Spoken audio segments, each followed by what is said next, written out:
having a blast. Gonna get it on the Bruce Lee podcast. Bruce Lee like Bruce Lee, cause it's so hard and the T is loose leaf. Making up those rhymes, don't write it, just do it loosely. If you want my respect, you better put direct.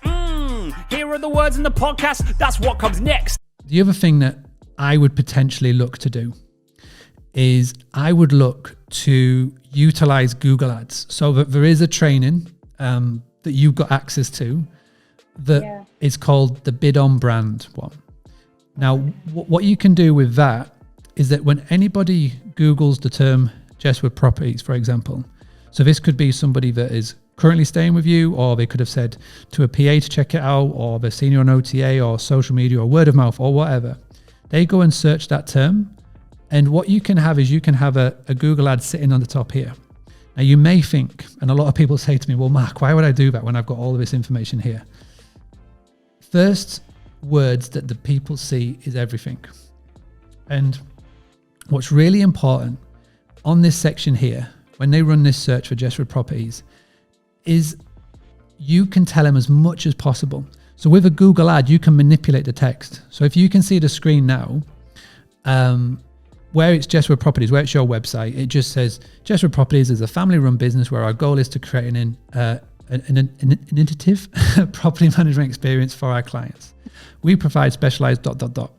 which is great, but you can't really get fully what we're trying to explain to the reader. Yeah. So with a Google ad, you can really manipulate it and put the exact text. So it could be ideal contractor stays Luton. You know what I mean? It could be, well, you can just use the headlines that we've generated here to put it in a Google ad.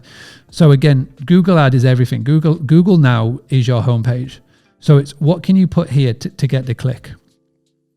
And that's what you get with it. So it's called Bid on Brand. And have you got a pen handy? Because I'm going to give you a link. So boostly.co.uk/bid on brand. Anybody can go and watch that. It's a YouTube video, but I think that'll be really effective to watch and set up. And again, the cool thing is it only takes say 20-30 minutes to set up, and cost wise it's pennies to the pound, because the word that you're bidding on Google isn't, accommodation in Luton, which is really popular one. Thousands of people search it. Because it's Jesswood Properties, you may be getting less than like 100 searches a month, because that means then it's going to be a lot cheaper, which is great, really cost effective. Whoa, having a blast. Gonna get it on the Bruce Lee podcast. Bruce Lee like Bruce Lee, cause it's so hard and the T is loose leaf. Making up those rhymes, don't write it, just do it loosely.